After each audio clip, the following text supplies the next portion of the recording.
കടുത്ത വേനൽ ചൂടിലും നാട്ടുകാർക്ക് കൗതുകമായിരിക്കുകയാണ് നെടുങ്കണ്ടം മേഖലയിൽ പെയ്തിറങ്ങിയ ആലിപ്പഴം.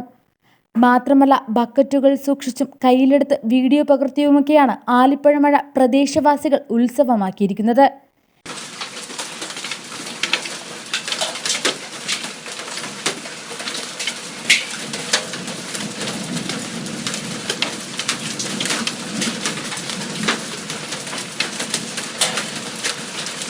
കഴിഞ്ഞ ദിവസം കരുണാപുരത്തും ഇന്നലെ നെടുങ്കണ്ടത്തുമാണ് ആലിപ്പഴമഴ ഉണ്ടായത്. ആലിപ്പഴമഴ കാണാൻ കൗതുകമായിരുന്നെങ്കിലും ഇന്നലെ പെയ്ത മഴയിൽ സ്ഥലത്തെ കൃഷിയിടങ്ങളിൽ വ്യാപക നാശമുണ്ടായി. ഏകദേശം ഒരടിയോളം കനത്തിൽ പെയ്തിറങ്ങിയ ആലിപ്പഴം വീണ് ഏലച്ചെടികളുടെ ഇലകൾ നശിച്ചു. കൂടാതെ ചെടികളുടെ ചുവട്ടിലേക്ക് ആലിപ്പഴം പെയ്തത് ഇലകളും ചെടികളുടെ ചരങ്ങളും കരിഞ്ഞുണങ്ങുന്നതിനും കാരണമാകും. എല്ലാ വർഷത്തെയും പോലെ വേനൽ കടുക്കുന്നതോടെ ഇല കരിച്ചിലുമുണ്ടാകും. ഇതോടെ വരുന്ന സീസണിൽ ഉൽപാദനം കുറയും.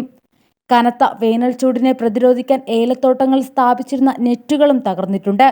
വേനൽ മഴയിൽ ആലിപ്പഴമഴ സാധാരണമാണെങ്കിലും ഇത്തവണ കനത്ത നാശനഷ്ടമാണ് ഉണ്ടാക്കിയത്.